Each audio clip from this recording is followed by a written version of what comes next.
Hello everyone, welcome back to my YouTube channel. So for today's video we are talking everything to do with photography, so stay tuned. So for me personally, photography is a big part of my life.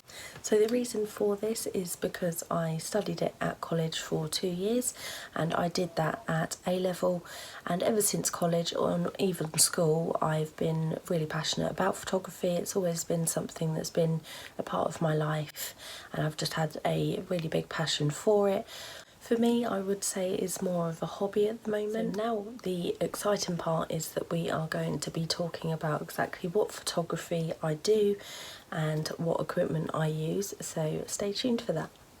Okay, so the photography that I personally as a photographer focus on is 3 different topics. So I do landscape, portraits and also macro photography as well. So with those, obviously there is a wide range of selection of images that you can do for those. So the good thing about having 3 different topics to focus on is that I do actually have 3 different lenses for each of these images that I would be producing. So I will be able to show you guys exactly what those are, how they work and things like that, so stay tuned. Okay guys, so the first things first, when you are a photographer, is that you do obviously need a camera. So the camera that I use is this one right here, which is the Nikon D5300, and I absolutely love this camera. It's worked wonders with my images. I did also have a Sony A200 as well, which I did use at the start of the photography journey that I had, which is when I was back in college. I did use that Sony A200, but this is now my main camera that I use all of my images for. So the reason why I love this camera so much as well is that it does also come with quite a few cool features as well, so I'll be showing you guys exactly what they are. So the first feature that I have with this camera, like all cameras that you do get as well, you do get a dial just here where you can see all of the different settings that you can put it on. So you have manual mode, so obviously that's where you can then set all of the settings yourself.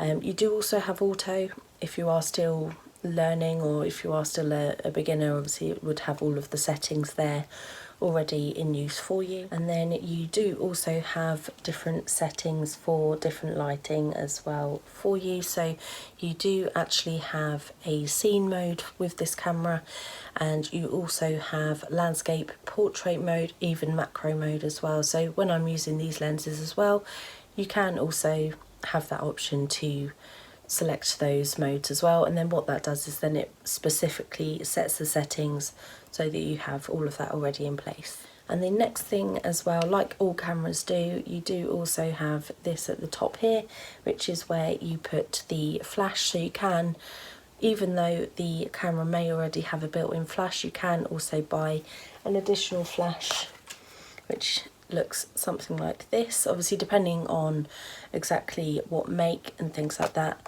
and then you just put it onto the camera and then you have the big flash at the top as well. So that is quite cool to have to put on there, depending on what you're doing. Obviously if you are doing a portrait, for example, where there is no real lighting, then obviously you can have the flash just to enhance that lighting as well for you. So the main feature with this camera that I do really love is that if you look here, it does actually have a flip screen. So I find that this is very nice for filming videos, for example, because with this camera you do have the ability to film videos. So it does have recording. I think it's around 20 minutes of footage, which is really good. But no, with this as well, you can also turn it as well, so if you are filming a video you can then see yourself in the finder as well, which I find is really good. And then obviously it clicks back in place and then you can then see all of the images on screen. So the good thing with this camera as well is that you do have a viewfinder and you also do have the display screen as well. I usually use the display screen mainly because then you do have a bigger picture, but it is completely up to you as a photographer to choose that option. So what I usually have when I'm doing my images is that I usually keep it on the display screen, mainly because you do have a bigger picture and you are able to then see exactly what you're shooting, etc.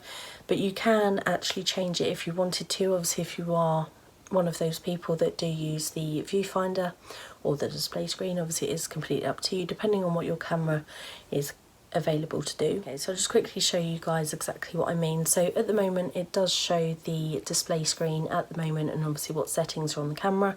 So this would only show if you're using the viewfinder, but if you wanted to then see the display screen, so just to use the display screen, you can then actually push the button in and then it then switches it to the display screen. So that is basically what you would have seen in the viewfinder, but it does then come up on the display screen as well. So I do find that that is a really cool feature with this camera. So the cool thing is with this, obviously at the moment it is on the display screen, so you can just then move that and then put that on there, and then you can then view yourself whilst you're filming a video. Okay, so moving on to lenses now. So with this camera itself, the lens that is on it at the moment is actually the one that came with the camera. So this lens is the Nikon DX 18 to 55mm lens. So with this one I use just in general, so obviously if you are just out and about taking photos, you can use this one as a general lens if you wanted to. As I mentioned earlier on in the video, I do actually have two different lenses as well as the lens that came with the camera that I'll tell you guys a little bit more about. So the first lens that I'm going to be showing you guys is this one here, which is the Tamron 70 to 300mm lens. So with this one I use this for more landscape, although you can use it if you are possibly out and about doing portraits as well, but I usually find as it is a wider lens you can also use this for landscape if you really wanted to, but I just find it's just such a nice lens. As I say, you've got more of that wide range as well, which I find is really useful. And then this little beauty that I've got as well is the Nikon 35mm lens. So with this one it's short and sweet, which is really nice, and with this one I use this for just macro photography, so close-up photography. So if there was an image of a flower, for example, that I saw had potential for an image, I would then put this on the camera and then use this lens, and it just produces the most amazing close-up photos that you can imagine. With this as well, it does also have autofocus.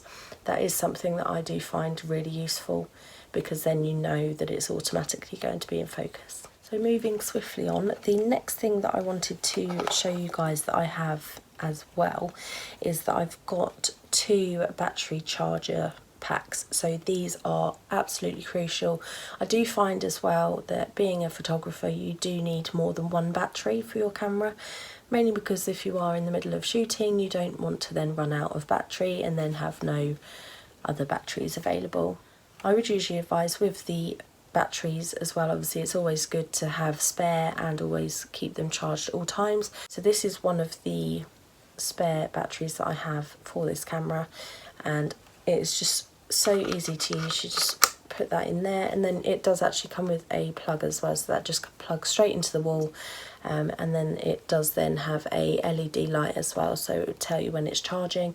But I just find it's just so nice knowing that you've got an extra pack, battery pack, for when you're out and about, so then you know that you're never going to be in that situation where all battery dies and you have no other way of doing it. So I just wanted to show you quickly as well, guys, exactly what bag I use to carry my equipment and things in for you. Okay, so this is the bag that I keep all of my camera equipment in as well, so we just open this up and I can show you guys. Okay, so here we have the camera itself, and then here we have got the battery chargers, and we then have the additional filters here. So we've got the Tamron lens, and we've also got the macro lens as well, and then we do also have the flash here as well.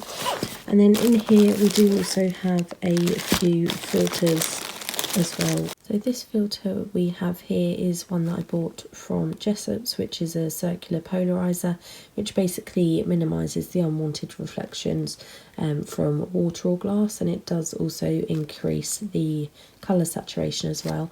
So if you have a look at the photos, obviously that is without the filter, and then with the filter you do then get a more bluer sky, things like that. So it is really useful to have a filter. If you do get the chance to get one, it is really useful. So I just wanted to show you guys as well exactly what tripod I use as well for either filming or when I'm out and about taking photographs as well.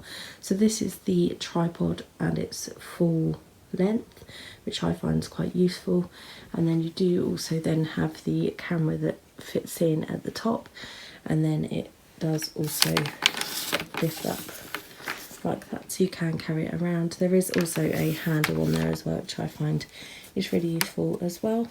I'm not actually too sure where I got this tripod from, but as soon as I find the link I'll let you guys know. So that is all that we've got time for today's video, guys. I hope that you did find this video useful.